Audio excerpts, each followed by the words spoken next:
मैं 6 साल का था जब मेरी माँ मुझे छोड़कर चली गई। उस दिन बारिश हो रही थी। मैं चादर में लिपटी एक छोटी सी गुड़िया पकड़े हुए था और माँ जल्दी जल्दी कुछ सामान बैग में रख रही थी। मेरे हाथ में दूध की बोतल थी और मैं माँ के पीछे पीछे बार बार पुकार रहा था, मम्मी कहाँ जा रही हो? मुझे भी साथ ले चलो। माँ ने एक बार मेरी तरफ देखा और फिर नजरें फेर लीं। शायद उनकी आंखों में शर्मिंदगी थी या बस बेबसी। उन्होंने मेरे गाल थपथपाए जैसे किसी को चुप कराने के लिए किया जाता है। फिर वो दरवाजे की तरफ बढ़ी। बाहर एक मोटरसाइकिल खड़ी थी जिस पर एक अजनबी बैठा था। जैसे ही मेरे पिता की नजर उस पर पड़ी, उन्होंने सख्ती से पूछा, कौन है? कहाँ जा रही हो?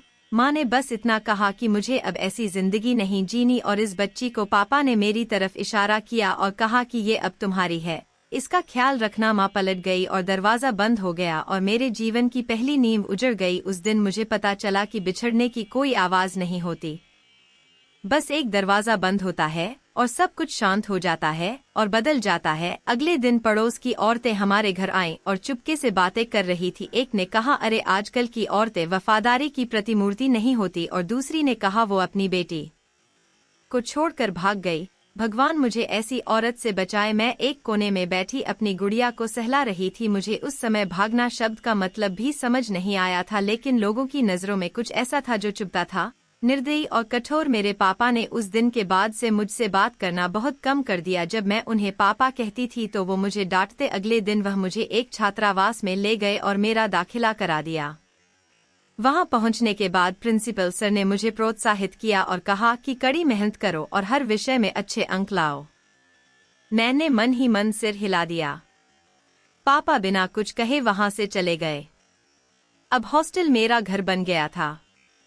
वहां मुझे न माँ के ताने मिले, न पड़ोसियों की जहरीली नजरें। बस मैं ही थी। कई लड़कियां थीं जो अपनी मंजिल ढूंढ रही थी, पर मैं तो एक अलग ही सफर पर थी। मेरे मन में कई सवाल उबल रहे थे। क्या सबकी माएँ ऐसा ही व्यवहार करती हैं? क्या मैं भी एक दिन ऐसी ही बन जाऊंगी? कभी कभी जब रात को सब लड़कियां सो जाती तो मैं चुपके से रो पड़ती। मेरी सिसकियां ऐसे दबी रहती मानो सब कुछ बिखर रहा हो। एक दिन मैंने अपने टीचर से पूछा, अगर एक माँ अपनी बेटी को छोड़ देती है तो क्या वो कोई गुनाह करती है? उन्होंने मुझे गौर से देखा और फिर धीरे से बोले, बेटी, भगवान सबके हालात जानते हैं। वो माँ के साथ साथ बेटी की भी परीक्षा लेते हैं, पर कभी किसी और पर कोई गुनाह नहीं मढ़ते। उस वक्त मुझे उनकी बातों का मतलब समझ नहीं आया, पर वो मेरे दिल में बस गई थीं। पापा जब भी हॉस्टल आते बस रो पड़ते। जब प्रिंसिपल या मेरे टीचर मुझसे बात करते तो मैं दूर खड़ी होकर उन्हें देखती रहती।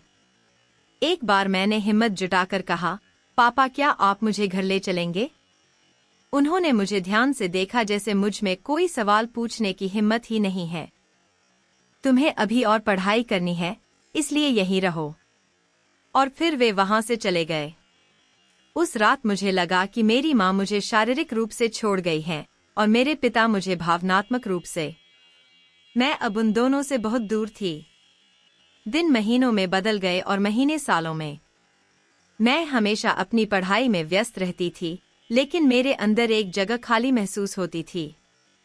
हर दिन की तरह सुबह 7 बजे कक्षाएं, दोपहर में दोपहर का भोजन, शाम को दौड़ और फिर रात में दिन के पाठ का संशोधन। मैं वहां दूसरी लड़कियों से कम बात करती थी। वे कहती, सोनाली, तुम बहुत शांत हो, क्या तुम्हें बात करना पसंद नहीं है? मैं बस मुस्कुरा देती। जब स्कूल में वार्षिक समारोह का दिन आया तो प्रिंसिपल सर ने मुझे एंकरिंग के लिए चुना। कार्यक्रम के बाद सबने कहा, सोनाली, तुमने आज हमारा दिल जीत लिया। मैंने सिर झुका लिया। मेरे दिल में बस एक ही इच्छा थी, काश मेरे पापा यहाँ होते, मेरी तरफ देखते और शायद उनका सिर गर्व से ऊंचा हो जाता। अगले दिन जब वो मुझे लेने आए, शायद उन्हें किसी काम से बाहर जाना था, तो मैंने हिम्मत जुटाई और कहा, पापा, कल मैंने स्कूल के कार्यक्रम का संचालन किया। सबने मेरी तारीफ की। उन्होंने एक पल के लिए मेरी तरफ देखा, फिर बोले, ये सब करना तुम्हारा कर्तव्य है, इसलिए तारीफ पर खुश होने की जरूरत नहीं है। यह सुनकर मैं चुप हो गई। मेरे पापा के दिल में महिलाओं के लिए नफरत थी, शायद मेरी माँ की वजह से या किसी और पुरानी कड़वाहट की वजह से। वो अक्सर कहा करते थे, अगर एक महिला सही रास्ते पर चलती है तो वह घर को स्वर्ग बनाती है, अन्यथा नरक के दरवाजे खुल जाते हैं। मैं अच्छी तरह जानती थी कि वो सिर्फ बातें नहीं कर रहे थे, वो मेरी माँ को और मेरे अस्तित्व को भी कोस रहे थे। वहां जाकर मुझे एहसास होने लगा कि यही मेरी दुनिया बन गई है। प्रिंसिपल सर की पत्नी बहुत ही कोमल हृदय की थी, लेकिन जब उन्होंने मुझसे पूछा कि आपके घर में कौन कौन है, तो मेरा दिल घबरा गया। मैंने कहा, सिर्फ पापा और मैं। एक बार प्रिंसिपल सर ने पापा से कहा, भैया, बच्ची अभी बहुत छोटी है, उसे घर पर थोड़ा समय मिलना चाहिए, उसे पापा की थोड़ी देखभाल की भी जरूरत है। मेरे पापा ने बहुत ही ठंडे लहजे में जवाब दिया, उसकी देखभाल करने से क्या फायदा? अगर लड़कियों को ज्यादा अहमियत दी जाएगी तो वही होगा जो मेरे साथ हुआ। यह सुनकर प्रिंसिपल सर चुप हो गए। एक बार मैं बहुत बुरी तरह बीमार हो गया। बुखार से मेरा पूरा शरीर दुख रहा था, आंखें सूजी हुई थीं। प्रिंसिपल सर ने पापा को बुलाया। वो आए, मुझे देखा और कहा कि इतनी सारी सुविधाएं दी हैं, फिर भी ये अभी भी कमजोर है, चलो अब तुम आराम करो। मैं उसे देख रहा था, शायद वो एक बार मेरे सिर पर हाथ फेर देती, लेकिन उसके हाथ पीछे ही रह गए। प्रिंसिपल सर ने कहा, बच्ची को कुछ दिनों के लिए अपने साथ घर ले जाओ, घर पर रहेगी तो जल्दी ठीक हो जाएगी।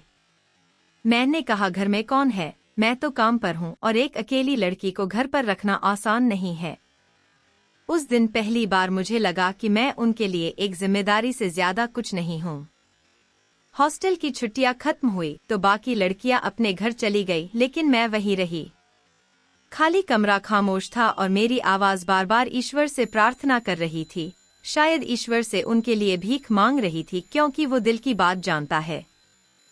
मुझे याद है, एक दिन एक लड़की के माता पिता उसे लेने आए, उसे गले लगाया और चॉकलेट देकर कहा, मेरी राजकुमारी, घर आ जाओ। अपने घर की चौखट पर खड़े होकर वो नज़ारा देखते हुए मैं पलटकर अंदर आ गई। मेरे पिता ने मुझे कभी राजकुमारी नहीं कहा और न ही मुझे कभी पिता और बेटी के बीच के रिश्ते का एहसास कराया। और तब मैंने ठान लिया कि मैं अपनी पहचान अपनी काबिलियत से जोड़ूंगी। शायद पिता की नज़र में नहीं, पर ईश्वर की नज़र में मेरी एक पहचान होगी। शायद वो मुझे तब स्वीकार करे जब सब मुझे नकार चुके हों। शाम को जब सभी लड़कियां मैदान में खेलने चली जाती, मैं अक्सर एक तरफ चुपचाप अकेली बैठ जाती और खुद से बातें करती। हॉस्टल मेरे लिए एक ऐसी जगह थी जहां कोई मुझे ताना नहीं मारता था, कोई मुझसे कोई सवाल नहीं पूछता था और कोई भी रिश्ता मुझ पर बोझ नहीं बनता था। मेरी शिक्षिका अक्सर मुझसे कहती थी, तुमने आज भी अपना होमवर्क बहुत अच्छे से किया है और सब कुछ याद करके सुना भी दिया है, लेकिन तुम अपनी कक्षा की दूसरी लड़कियों से घुलती मिलती क्यों नहीं? मैं हल्के से मुस्कुरा देती, मानो मैंने उनकी बातें सुन ली हों, लेकिन जवाब देना जरूरी नहीं था। हॉस्टल का जीवन भी बाकी दिनों जैसा ही था। मेरे साथ की लड़कियां अक्सर आपस में हंसी मजाक करती, अपने घरों की बातें करती, माँ के हाथों के पकवानों की, भाइयों के किस्से कहानियों की, होली दिवाली की तैयारियों की। मैं चुपचाप सुनती रहती, क्योंकि मेरे पास बताने के लिए कुछ नहीं था। घर में कोई खुशी नहीं थी और न ही मुझे लाड़ प्यार करने वाला कोई। शनिवार को जब लड़कियों के माता पिता उन्हें लेने आते तो मेरा मन मचल उठता। मैं हॉस्टल के एक कोने में बैठा उन्हें देखता रहता। कभी कभी मेरे कोई टीचर मुझसे पूछते, तुम्हारे पापा तुम्हें लेने नहीं आए? मैं कहता कि पापा ने कहा था कि वो व्यस्त हैं। पर पापा कुछ नहीं कहते और न ही कभी आते। एक बार मेरे सीने में दर्द हुआ तो मेरे टीचर ने ऑफिस के फोन से पापा को फोन किया। कुछ देर बाद जब वो आए तो उनका लहजा पहले जैसा ही रूखा था। अब क्या हुआ? हर वक्त कोई न कोई बहाना बना ही लेते हैं। तुम्हारे प्रिंसिपल सर ने कहा, उनकी तबीयत बहुत खराब है, उन्हें डॉक्टर को दिखाओ। थोड़ी देर बाद जब वो आया तो उसका लहजा पहले जैसा ही तीखा था। अब क्या हुआ? हर वक्त कोई न कोई बहाना बना ही लेता है। तुम्हारे प्रिंसिपल साहब ने कहा है, उसकी तबीयत बहुत खराब है, उसे डॉक्टर को दिखाओ। थोड़ी देर बाद जब वो आया तो उसका लहजा पहले जैसा ही तीखा था। अब क्या हुआ, हर वक्त कोई न कोई बहाना बना ही लेता है। तुम्हारे प्रिंसिपल साहब ने कहा है उसकी तबीयत बहुत खराब है, उसे डॉक्टर को दिखाओ। पापा ने उसे डॉक्टर को दिखाने की बजाय हॉस्टल के पास ही एक दुकान से एक दवाई खरीद कर दी और कहा, ये ले लो, अगर कुछ हुआ तो प्रिंसिपल सर खुद ठीक कर देंगे। फिर वो चले गए। मैंने वो गोली पानी के साथ निगल ली। मैं अपने दिल में चुभते एक सवाल को दबा रही थी। हॉस्टल में एक लाइब्रेरी थी।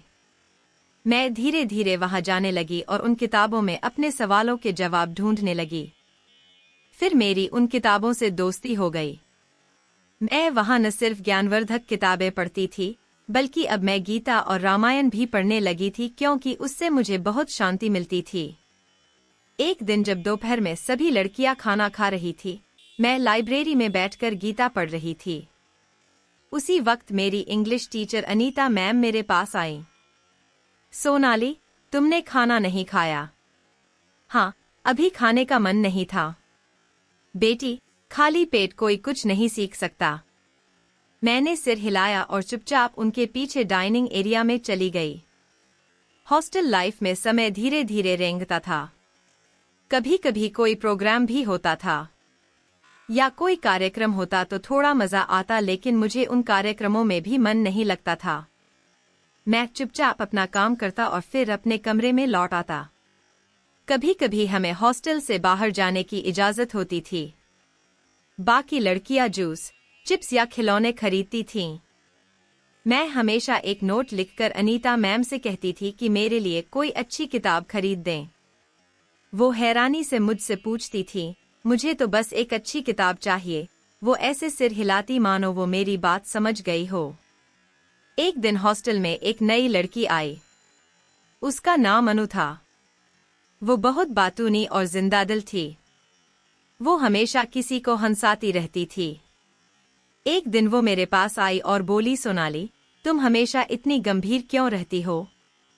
लगता है तुम्हें कभी किसी ने प्यार से गले नहीं लगाया। क्या तुम हंसती नहीं? मैंने धीरे से कहा, हंसती तो हो, पर याद नहीं कब। अनु मेरे पास आई और मुझे कसकर गले लगा लिया। मैं हैरान थी। सालों बाद शायद किसी ने बिना किसी ताने के, बिना किसी शक के मुझे गले लगाया था। उस पल मुझे एक अजीब सी राहत महसूस हुई।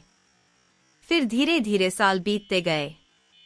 जब हॉस्टल की पढ़ाई पूरी हुई तो हमारे लिए एक विदाई समारोह का आयोजन किया गया।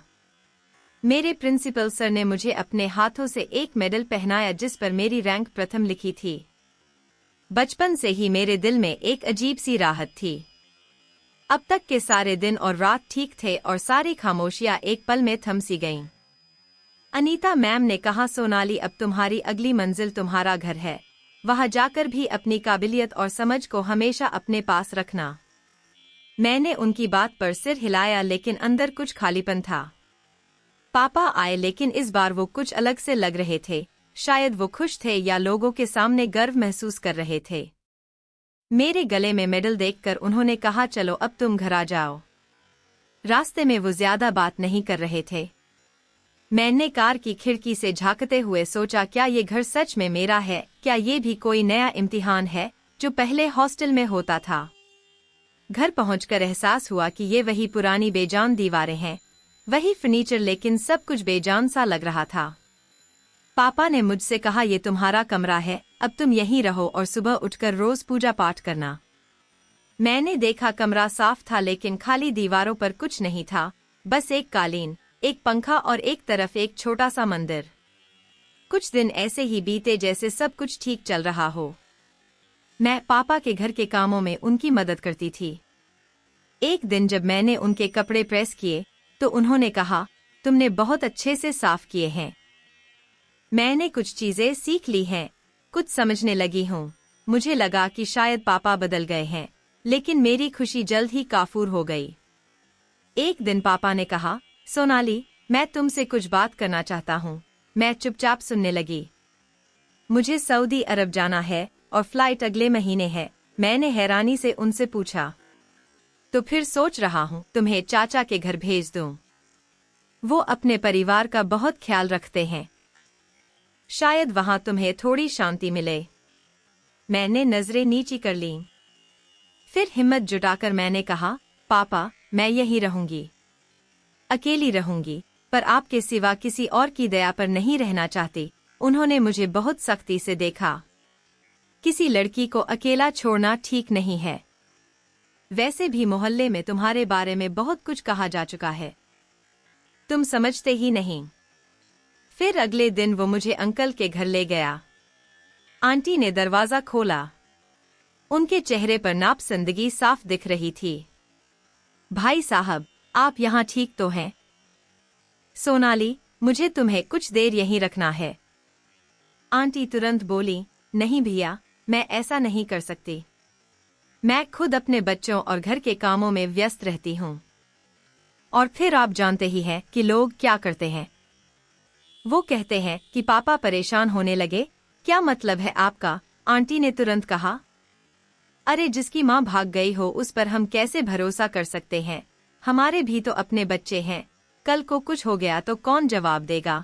अंकल चुपचाप खड़े रहे। उन्होंने नहा कहा ना, वो बस वहीं चुप रहे।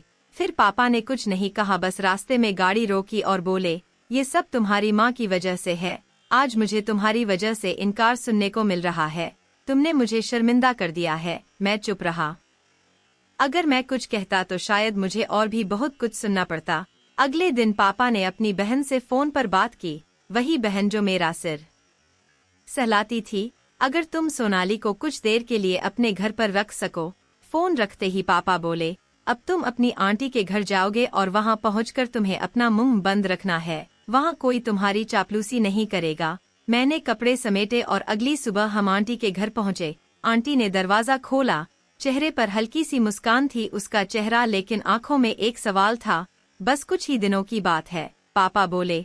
मौसी बोली, हाँ ठीक है, देखते हैं, पर सोनाली को समझा दो। यहाँ कोई नहीं है, ये कोई लाड़ प्यार नहीं है। वो काम करेगी, अपना मुंह बंद रखेगी और अपने कमरे में रहेगी। पापा मेरी तरफ देखते हुए बोले, याद है क्या कहा है? मैंने हमें सर हिलाया।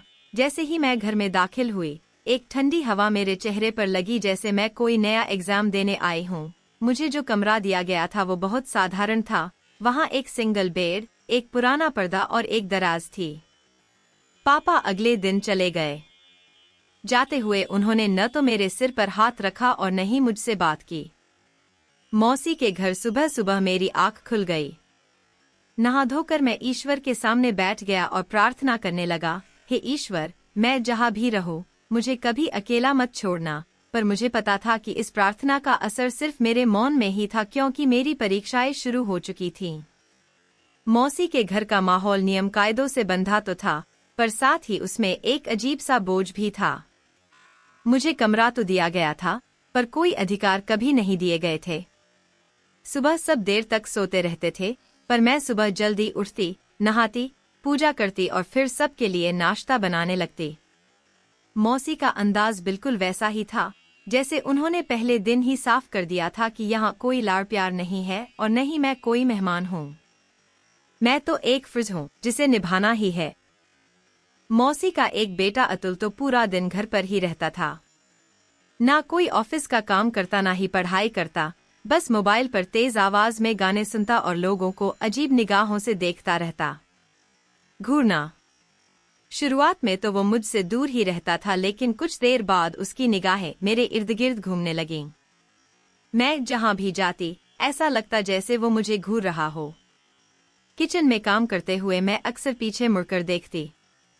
वो दरवाजे के दूसरी तरफ ऐसे खड़ा रहता जैसे खुद को छुपा रहा हो, लेकिन मुझे डराने के लिए ये काफी था।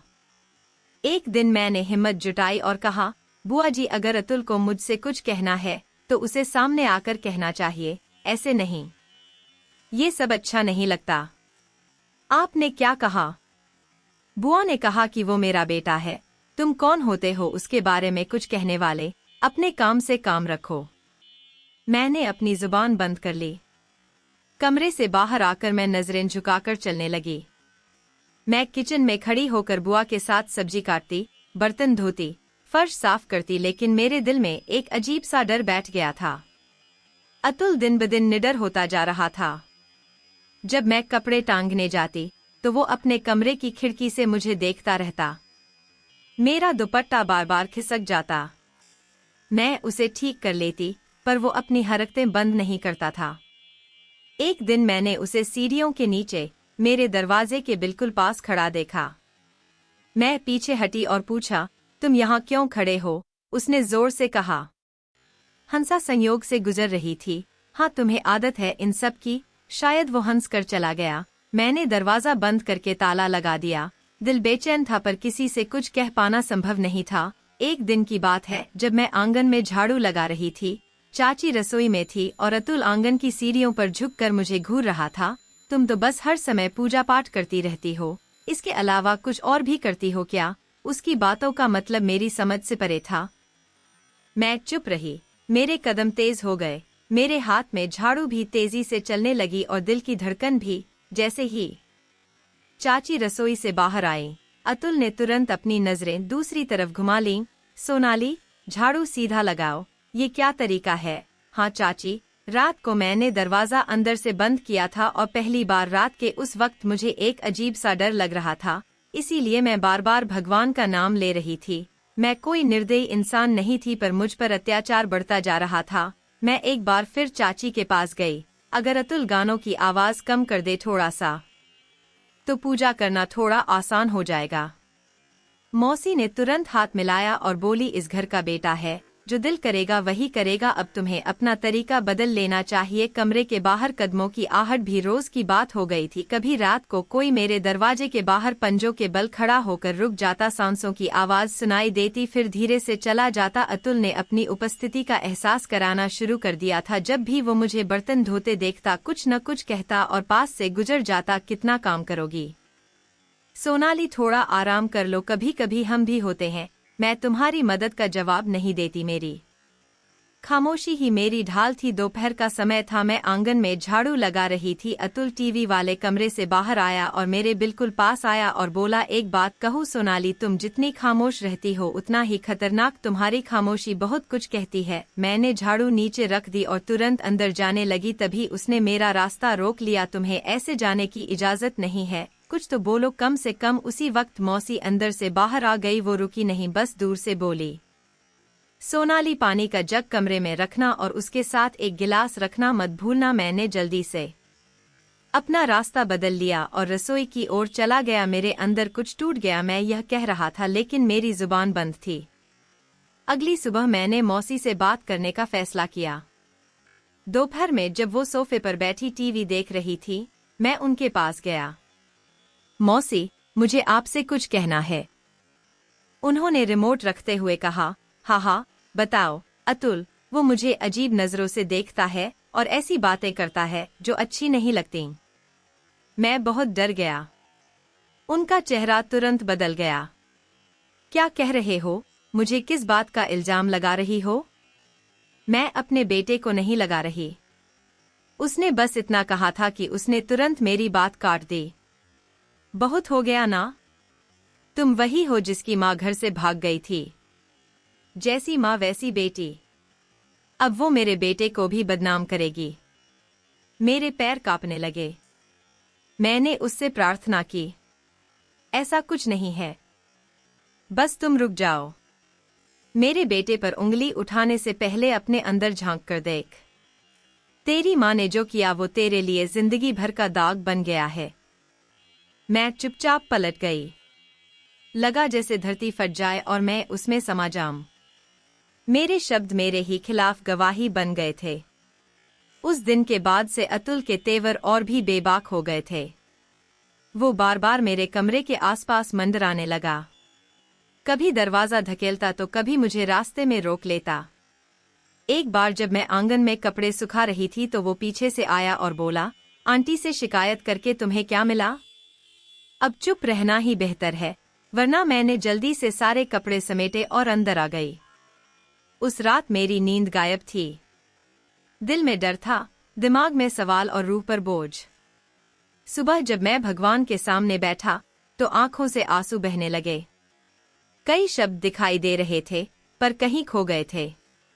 मौसी ने मेरी हालत के बारे में कुछ नहीं कहा। उन्होंने ध्यान नहीं दिया। बस यही चाहती थी कि सारा काम समय पर हो जाए, घर साफ सुथरा रहे और उनका बेटा खुश रहे। एक दिन अतुल का दोस्त घर आया। उस समय मैं रसोई में थी। उसने कुछ खाने के लिए मांगा। मैं ट्रे में बिस्कुट और चाय लेकर गई तो उसका दोस्त मुझे घूर कर हंसा और बोला, अरे वाह अतुल, तुमने तो अपने घर में कोहिनूर हीरा छिपा रखा है। अतुल जोर से हंसा।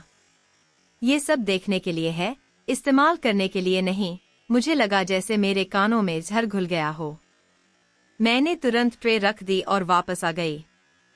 रात को लेटे लेटे मैंने खुद से कहा, आखिर कब से ये सब चाह रही थी। किसी को बताऊं, पर किसे बताऊं? पापा। पर वो तो मेरी पूरी बात सुने बिना ही अपना फैसला सुना देंगे और फिर वही पुराना ताना मेरे मन में गूंजने लगता, जैसे तुम्हारी माँ, तुम भी मेरे जैसे हो। ये ताना मेरा मुंह बंद कर देता। हर बार यही ख्याल आता कि कोई मेरी बात पर यकीन नहीं करेगा। उस खामोशी ने मुझे अंदर से खोखला कर दिया था। न मैं गिड़गिड़ा सकती थी, न ही सुकून पा सकती थी। बस एक बोझ था जो दिन ब दिन बढ़ता जा रहा था। उस दिन मैं जा रही थी। सुबह से ही मेरी मौसी बाजार जाने की तैयारी कर रही थीं। दोपहर के वक्त उन्होंने मुझे आवाज दी, सोनाली, मैं बाहर जा रही हूँ। खाना खाने के बाद सारे बर्तन धोकर किचन साफ कर देना। अतुल के लिए चाय बना देना। वो ऑफिस से लौट आएगा। मैंने बस हाँ कहा और सिर झुका लिया। दरवाजा बंद हो गया और घर में सन्नाटा छा गया, जो बहुत भारी था। कुछ देर बाद अतुल के कदमों की आहट सुनाई दी। वो सीधे लॉबी में आया और फिर सीधे कमरे में चला गया। मैं रसोई में चली गई। सोनाली, चाय कहाँ है? मैं अभी बना रही हूँ। अभी लाती हूँ। मैंने चाय ट्रे में ली और लॉबी में रख दी। वो काफी देर तक मुझे देखता रहा और फिर बोला कि आज घर काफी खाली है। क्या तुम्हें अकेले में डर नहीं लगता? मैंने उसे कोई जवाब नहीं दिया और तुरंत अपने कमरे में आ गया। कुछ ही पल बीते थे कि मेरे दरवाजे पर हल्की दस्तक हुई। मैंने जवाब नहीं दिया, फिर दस्तक तेज हो गई। मैंने दरवाजा बंद ही रखा। मेरी धड़कनें तेज हो गई थीं। तभी दरवाजा जोर से धक्का देकर खोला गया। वो अंदर आ गया था। ये क्या बदतमीजी है? अतुल, फौरन बाहर जाओ और चुप रहो। अभी घर में कोई नहीं है और तुम भी यही चाहते हो। नहीं तो तुम बार बार मेरे करीब क्यों आते हो? मैंने तुमसे ऐसा कभी कुछ नहीं कहा। भगवान से डरो। उसने मुझे अनसुना कर दिया और आगे बढ़कर मेरा दुपट्टा खींच लिया। मैंने जोर से चीखने की कोशिश की लेकिन उसने मेरा मुंह बंद कर दिया और कहा, चुप हो जाओ वरना कुछ नहीं बचेगा, ना तुम ना तुम्हारी इज्जत। मैं हाथ जोड़कर विनती करती रही, मुझे छोड़ दो। मैंने तुम्हारा क्या बिगाड़ा है? भगवान सब देख रहा है, वह इसका गवाह है। लेकिन उस राक्षस ने अपनी हवस के आगे सब कुछ नष्ट कर दिया और मैं कमजोर होकर जमीन पर गिर पड़ी। मेरी आत्मा मेरे शरीर से ज्यादा घायल हो गई थी। तुमने खुद यह रास्ता चुना था, अब बेचारे होने का नाटक मत करो। यह कहकर वह ऐसे बाहर चला गया जैसे कुछ हुआ ही न हो। मैं वहीं पड़ी रही। कपड़े बिखरे हुए थे, आंखों में आंसू थे, सांसें तेज चल रही थी। कुछ देर बाद दरवाजा बजा। मौसी आई थी। उनकी चप्पलों की आवाज सुनकर मैंने खुद को संभालने की कोशिश की। जल्दी से दरवाजा खुला, वह अंदर दाखिल हुई। क्या हालत बना रखी है? तुमने कुछ नहीं कहा, बस रोने लगी। क्या हुआ? तुम क्यों रो रहे हो? अतुल, वह अंदर आ गया था। उसने मुझे हाथ से धक्का दिया। चुप हो जाओ, अपनी जगह पर जाओ, अपना मुंह बंद रखो। मेरा बेटा ऐसा कभी नहीं कर सकता। मैं झूठ नहीं बोल रही हूँ, मैंने यह कहा था। उसने मुझे कसकर पकड़ लिया और दीवार से सटा दिया। अब तुम अपना चरित्र छिपाने के लिए मेरे बेटे पर इल्जाम लगा रही हो। मुझे अच्छी तरह पता था कि तुम बिल्कुल अपनी माँ जैसी हो। तुम बस मेरी बात सुनो। अगर तुमने ये बात किसी को बताई तो मैं खुद तुम्हें मार डालूंगी। मैं बेबस हो गई, न चीखी न गिड़गिड़ाई, बस आंखों से देखा। आंसू बहते रहे। रात को जब अतुल लौटा तो बुआ ने उससे कुछ नहीं कहा। वह बिल्कुल सामान्य बैठा था, मानो कुछ हुआ ही न हो। मेरे कमरे में अंधेरा था, पर मेरे दिल में हलचल मची हुई थी। मेरे दिल से आवाज आई, हे भगवान, ये कैसी परीक्षा है? मैंने कभी किसी का बुरा नहीं चाहा, कमरे की दीवारें गवाह थी कि उस रात मेरी पवित्रता को कलंकित किया गया था और मेरे आंसू मेरी गवाही थे। अगली सुबह कमरे का दरवाजा जोर से बजा। मैं उठ तो नहीं पा रहा था, पर उन तेज आवाजों ने मुझे चौंका दिया। तभी दरवाजा खुला और बुआ अंदर आईं। उनका चेहरा गुस्से से लाल था और उनके हाथ में एक जूता था। अब बस यही तमाशा बाकी था। वो मेरे ही घर में बैठी मेरे बेटे को बहकाती रहीं। गिरी हुई माँ की गिरी हुई बेटी तो एक जैसी ही होती है। मैं उठने की कोशिश कर रही थी पर मेरा शरीर हार मान चुका था। मैंने कुछ नहीं किया बुआ, मैं तो खुद को बचाने की कोशिश कर रही थी। तुम मेरी बात सुनो, चुप रहो और जाओ। अपनी ज़बान बंद रखो। मैं अच्छी तरह जानती हूँ कि तुम जैसी लड़कियां कैसे घर बर्बाद करती हैं। अतुल दरवाजे के पास ऐसे खड़ा था जैसे उसने इस पूरी घटना के बारे में कुछ सुना ही न हो। कोई रिश्ता नहीं होना चाहिए। बुआ ने मेरा दुपट्टा खींचकर फेंक दिया। मेरे बाल पकड़कर मुझे जमीन पर पटक दिया। मुझे अच्छी तरह पता था कि एक दिन तुम्हारा असली चेहरा सबके सामने आ जाएगा, पर मुझे अपने बेटे पर भरोसा था। अब इसमें कोई शक नहीं रहा कि तुमने ही ये सब प्लान किया था। बुआ, भगवान की कसम, मैं निर्दोष हूँ। मैं लगातार रो रहा था और हाथ जोड़ रहा था। चाची ने मुझे धक्का देकर जमीन पर गिरा दिया। फिर अतुल को इशारा किया कि इसे उठाकर अपने साथ ले जाओ। आज इसका नामो निशान मिटा दो। पर मम्मी, अतुल ने हिचकिचाते हुए कहा, चुप रहो। अगर तुम चाहती हो कि तुम्हारे पापा को कुछ पता न चले तो चुपचाप वही करो जो मैं कह रहा हूँ। अतुल ने एक बूढ़े नौकर को बुलाया जिसकी आंखों में एक पल के लिए थोड़ी दया आई, लेकिन वह अतुल की आंखों से डर गया। मैं हाथ जोड़ रहा था। भगवान के लिए मुझे मत मारो और नहीं फेंको। मैं कहीं चला जाऊंगा जहां कोई मुझे पहचान न पाए, पर ऐसा मत करो। मौसी ने मेरे गाल पर जोर से थप्पड़ मारा। तुम बहुत ज्यादा बोलते हो। बस करो। तुम अपनी माँ की तरह तमाशा बनाकर मेरे बेटे को फंसाना चाहती थी। मेरी आवाज बंद हो गई थी। अतुल ने मेरी कलाई रस्सी से बांध दी और नौकर ने मेरे मुंह पर कपड़ा लपेट दिया। वे मुझे घर के पिछले दरवाजे से घसीटकर बाहर ले गए। रास्ते में किसी ने न रोका और न ही मुझसे कोई सवाल किया। मेरे पैर घिसट रहे थे, मेरे कपड़े कीचड़ से सने थे। मेरी आंखों में डर था, लेकिन मेरी जुबान जम गई थी। वे मुझे एक सुनसान जगह पर ले गए जहां कूड़े के ड्रम रखे हुए थे और मुझे जमीन पर फेंक दिया। मैं सिसक रहा था और मेरा दिल कांप रहा था। यही सही जगह है। यहाँ किसी को कुछ पता नहीं चलेगा, अतुल ने नौकर से कहा। लेकिन साहब, यह गलत है। यह एक अपराध है। अपना मुंह बंद करो। नौकरी रखनी है या नहीं? नौकर चुप हो गया। मुझे उठाकर ड्रम के पास फेंक दिया गया। मेरे मुंह पर टेप लगा था और हाथ बंधे थे। मेरी आंखें बंद थीं। मेरे दिल में बस एक ही बात गूंज रही थी, हे भगवान, मैंने कौन सा गुनाह कर दिया? तेरी भक्ति में मेरी कभी कोई कमी नहीं रही। मैंने हमेशा तेरा नाम बड़े आदर से लिया, फिर तूने मुझे यूं बेसहारा क्यों छोड़ दिया? मेरी सांसें धीरे धीरे थम रही थीं। मैंने धीरे से आसमान की तरफ देखा, मानो मेरे और ईश्वर के बीच बस कुछ पलों का ही फासला हो।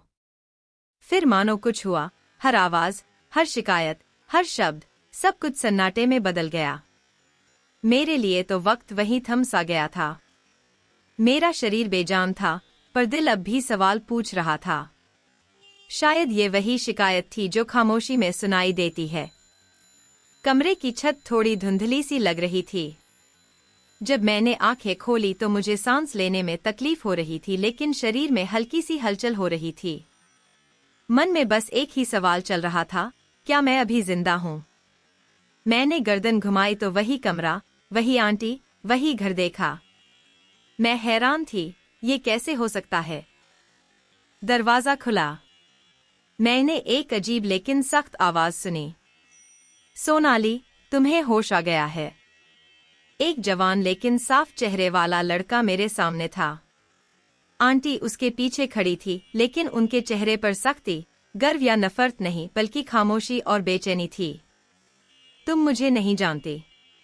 मेरा नाम समीर है, अतुल का बड़ा भाई। मैं संभल कर बैठने लगा, लेकिन मेरा शरीर साथ नहीं दे रहा था। घबराओ मत, अब तुम सुरक्षित हो। तुम्हें ये सब कैसे हुआ? मैंने धीमे स्वर में पूछा। आंटी ने मुंह फेर लिया। समीर आगे आकर मेरे बगल वाली कुर्सी पर बैठ गया और बोला, मैं कल रात लंदन से आया हूँ। घर पहुंचे एक नौकर ने मुझे बताया कि घर में कुछ अजीब हुआ है। अतुल की हरकतों के बारे में मुझे पहले भी पता था, लेकिन इस बार जो सुना वो तो हद से ज्यादा था। उसने मुझे क्या बताया? मैंने डरते डरते पूछा। उसने सब कुछ बता दिया। उसने कहा कि माँ के कहने पर तुम्हें कूड़ेदान में फेंक दिया गया था, और जब मैंने उस पर जोर दिया तो उसने मुझे वो जगह बता दी। मैंने बिना किसी हिचकिचाहट के उससे पूछा, फिर तुमने मुझे वहां से बचाया? हाँ, तुमने ही तो बचाया था। तुम बेहोश थी, तुम्हारी सांसें बहुत हल्की हो गई थीं। मैं तुम्हें तुरंत अस्पताल ले गया, लेकिन पुलिस को बताने से पहले मुझे लगा कि तुम्हारा बयान जरूरी है। तुम्हें समझने का समय दिया जाना चाहिए। आंटी ने पहली बार मुंह खोला। समीर, मैंने तुम्हें पहले ही बताया था कि यह लड़की घर की शांति भंग कर रही है, अतुल को फंसा रही है। समीर की आंखें एक पल के लिए सख्त हो गईं। बस करो माँ, सच सुनने की हिम्मत रखो। यह लड़की नेक है। तुम्हारे बेटे ने इसकी इज्जत खराब की है और तुम उसे ही दोषी ठहराने की कोशिश कर रही हो। अब और झूठ मत बोलो। आंटी चुप हो गई। शायद बेटे के लहजे में कुछ ऐसा था जिसने उनके अहंकार को दबा दिया। मैं अब भी हैरान थी, तुमने मेरी बात पर यकीन कैसे कर लिया? क्योंकि मैं भी तुम्हारी जैसी लड़कियों को जानती हूँ और मेरे भाई को भी। ये पहली बार नहीं हुआ है। उसने पहले भी ऐसी हरकतें की हैं, लेकिन माँ हमेशा उसकी हरकतों पर पर्दा डालती रहीं। समीर की बातों में कड़वाहट थी, पर सच छुपा नहीं था। वो वही सच बोल रहा था जो पहले किसी ने नहीं सुना था। मैंने बड़ी मुश्किल से कहा, अब क्या होगा? अब न्याय होगा। अतुल को तुमसे शादी करनी ही होगी, और अगर वो मना करेगी तो मैं उससे शादी कर लूंगी। उसे हक नहीं है कि वो किसी की इज्जत छीने और उसे लौटाए बिना चली जाए। मौसी तुरंत बोली, क्या कह रहे हो? उससे शादी कर लो, और वो भी उसी से। हाँ, और तुम्हें याद है तुमने खुद कहा था कि जो लड़की घर बर्बाद करती है उसकी शादी या उसका घर नहीं होता, पर अब वो मेरे साथ रहेगी। मौसी गुस्से से बोली, शर्म नहीं आती तुम्हें? समीर तुरंत बोला, मुझे शर्म आ गई जब मैंने तुम्हें एक माँ होकर एक मासूम बच्ची को मारकर ड्रम में फेंकने की कोशिश करते देखा। तुमने एक माँ का रिश्ता भी खराब कर दिया। उसी समय अतुल कमरे में आया और समीर को देखकर डर गया। यहाँ जो हो रहा है वही होना चाहिए। तुम सोनाली से शादी करना चाहते हो, मुझे बिल्कुल भी ठीक नहीं है। फिर मैं शादी कर लूंगा, लेकिन मैं तुम्हें इस घर में नहीं रहने दूंगा। तुमने अपनी माँ की परवरिश का सबूत दे दिया है, अब तुम पर कोई भरोसा नहीं बचा है। अतुल चुपचाप घूम गया और मौसी के हाथों में हार साफ दिखाई दे रही थी। कमरे में सन्नाटा छा गया। समीर ने मेरी तरफ देखा। सोनाली, तुम्हारे जीवन का द्वार बंद नहीं हुआ है, बस थोड़ी और हिम्मत रखो। पहली बार मैंने किसी की आंखों में अपने लिए सम्मान देखा। मैंने अपने अंदर की सुरक्षा को देखा। रोशनी बुझ गई थी और एक बार फिर जलने लगी। अगर समीर नहीं आता तो मैं एक लाश में बदल जाती। मैंने धीरे से सिर हिलाया। मेरे पास उसे धन्यवाद देने के अलावा कहने के लिए कुछ नहीं था। सुबह हो गई थी और मैं भगवान के सामने हाथ जोड़कर बैठी थी। दरवाजे पर एक हल्की दस्तक हुई। समीर कमरे में दाखिल हुआ। उसका चेहरा गंभीर था और उसकी आंखों में दृढ़ संकल्प था। सोनाली, आज हमें बात खत्म करनी होगी। न्याय अधूरा नहीं रह सकता। मैंने पीछे मुड़कर धीरे से सिर हिलाया। दोपहर में हम सभी लॉन में इकट्ठे हुए थे। समीर, बुआ और अतुल। अतुल कमरे के एक कोने में बैठकर अपना मोबाइल इस्तेमाल कर रहा था, जैसे उसे कोई फर्क नहीं पड़ता। समीर ने अतुल की तरफ देखा। माँ, अतुल से आज बस एक सवाल पूछो, हाँ या ना। बुआ चुप हो गई। उनके चेहरे पर बेचैनी साफ दिखाई दे रही थी। समीर ने अतुल की तरफ देखा और कहा, सोनाली से शादी करोगे या नहीं? अतुल ने इस बात का मजाक उड़ाया। शादी, और वो भी उससे? मैं उससे क्यों शादी करूं? मुझे बहुत काम है। मैं ये बोझ नहीं उठाना चाहता। मौसी ने उसका हाथ दबाया और कहा, चुप रहो और अपनी जुबान संभालो। माँ की बात अनसुनी करते हुए अतुल बोला, अगर किसी को इतनी परेशानी हो रही है तो खुद शादी कर लो। समीर ने सख्त लहजे में आगे बढ़ते हुए कहा, ठीक है, तो मैं आज और अभी शादी करूंगा। इसलिए नहीं कि मैं किसी पर एहसान कर रहा हूँ, बल्कि इसलिए कि जो किसी का हक छीनता है उसका हक लौटाना मेरा फर्ज है। मौसी सन्न रह गईं। क्या कह रही हो? होश में तो हो? तुमने हमेशा उसकी गलतियां छिपाई हैं, माँ, और नतीजा ये हुआ। मैं इस घर में जहर बिल्कुल नहीं फैलने दूंगा। अतुल खड़ा हुआ और बोला, तुम मुझे बदनाम कर रही हो। मैं तुम्हारा भाई हूँ। नहीं, तुम्हारा मुझसे सिर्फ खून का रिश्ता है, चरित्र का नहीं। तुमने सोनाली की जिंदगी बर्बाद कर दी है। आज से तुम मेरे लिए अजनबी हो। समीर ने मेरी तरफ देखा। सोनाली, अगर तुम्हें कोई आपत्ति हो तो अभी बताओ, पर अगर तुम चाहो तो मैं भी शादी के लिए तैयार हूँ। मैं कुछ पल इंतजार करूंगा। वो तब तक चुपचाप वहीं खड़ी रही और फिर धीरे से बोली, अगर तुम्हें लगता है कि ये मेरा हक है तो मैं तैयार हूँ। समीर ने दरवाजे के पास खड़े नौकर से कहा कि फौरन मंदिर से पंडित जी को बुलाओ और आस पड़ोस के कुछ लोगों को भी बता दो कि शादी आज ही होगी। बुआ ने एक बार फिर अपनी तरफ से ये सब रोकने की कोशिश की। लोग क्या कहेंगे, घरवाले बातें करेंगे। जब तुमने सोनाली को कूड़े के ड्रम में फेंका था तब तुम्हें घरवालों की परवाह कहाँ थी? अब इंसाफ के वक्त चुप रहो। थोड़ी ही देर में हम सब घर में इकट्ठा हो गए थे। पंडित जी भी आ गए थे। शादी की तैयारियां शुरू हो गई थी। बुआ कमरे के एक कोने में बैठी थी और अतुल गुस्से में घर से बाहर आ गया था। मैं चली गई। मैंने बस लाल दुपट्टा ओढ़ा और चुपचाप सारी रस्में निभाईं। शादी के बाद समीर ने सबका शुक्रिया अदा किया।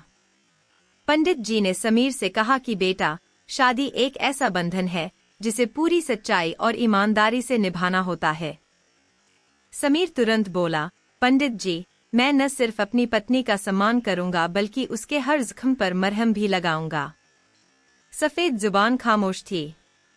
समीर उसके पास गया और एक पल रुककर बोला, माँ, मैं जा रहा हूँ और जब तक तुम अतुल के कुकर्मों पर पर्दा डालती रहोगी मैं इस घर में नहीं आऊंगा। आंटी ने नजरें नीची कर ली और मुंह बंद रखा। सबीर पलट गया। मेरी नजर उस दरवाजे पर गई जहां मैं कई बार जाकर मिन्नतें कर चुकी थी और हर बार लड़खड़ा गई थी। बाहर एक साधारण कार खड़ी थी। छत पर धूप पड़ रही थी। समीर ने खुद बैग उठाया और मुझे पीछे बैठने की बजाय आगे वाली सीट पर बिठाया। गाड़ी चलाते हुए उसने धीरे से कहा, सोनाली, यह सफर जिंदगी की एक नई शुरुआत है। इसे अपने अतीत से अलग होकर शुरू करो। मैंने धीरे से कहा, मैं कुछ भी शुरू नहीं करना चाहती। मैं बस हर पल को शांति और सरलता से जीना चाहती हूँ। जिस घर में हम पहुंचे वह पुराना बना हुआ था।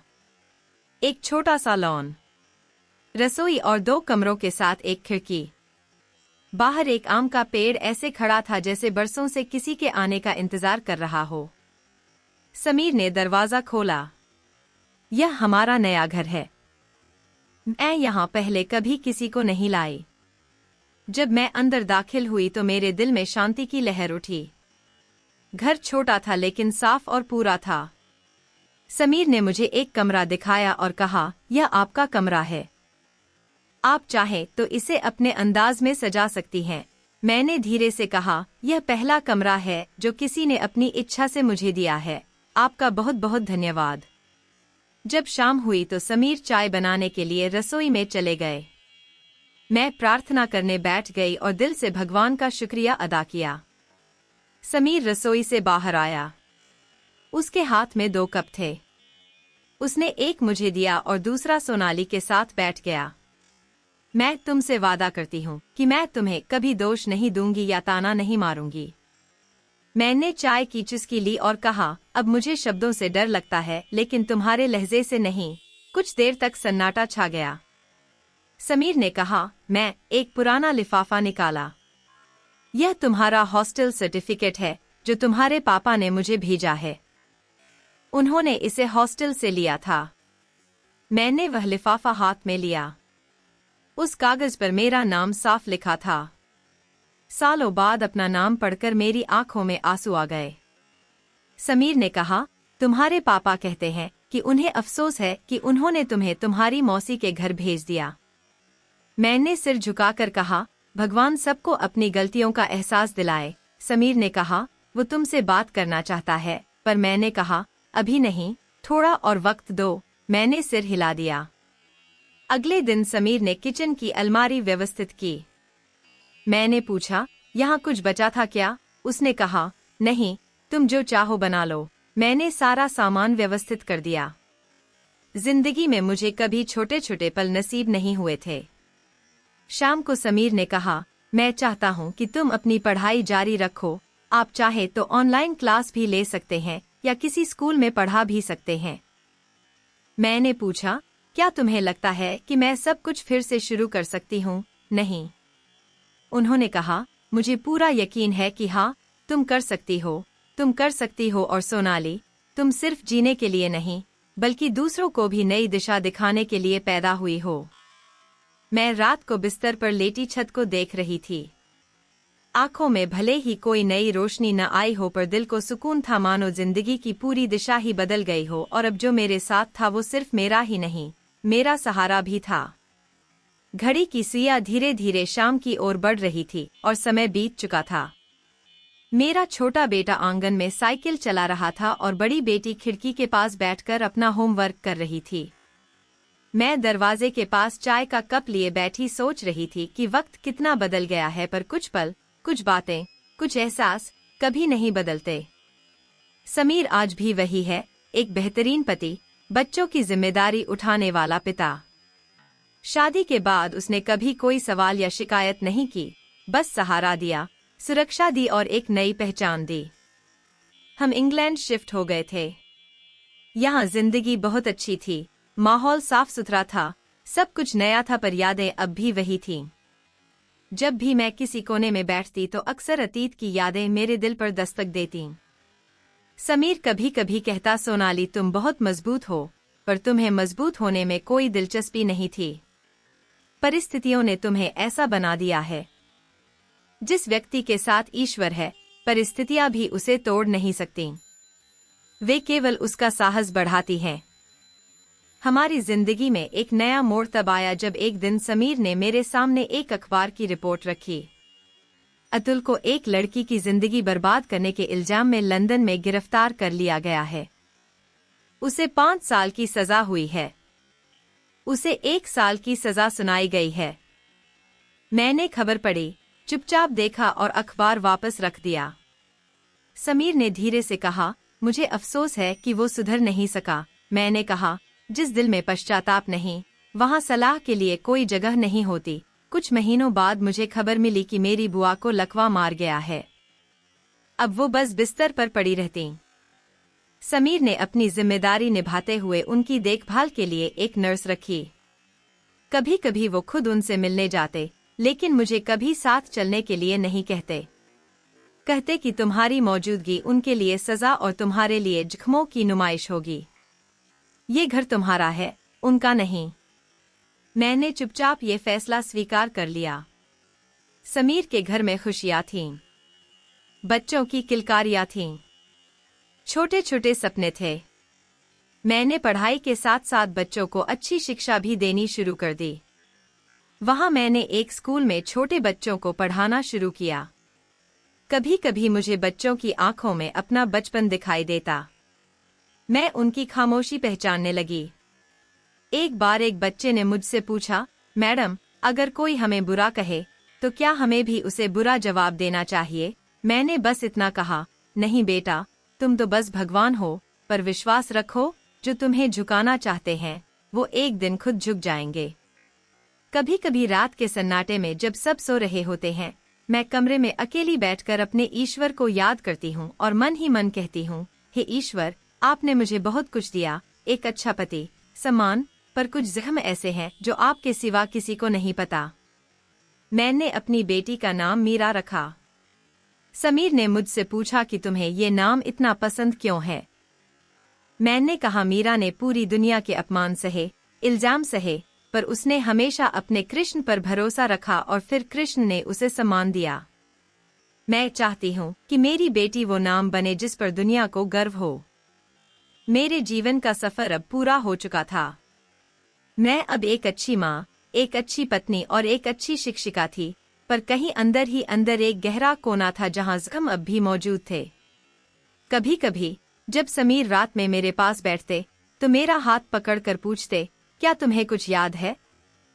मैं बस यही कहती कि मुझे याद है कि ईश्वर ने मुझे दोबारा जीवन दिया, मेरा सम्मान लौटाया, पर कुछ चीजें वैसी ही रहती हैं।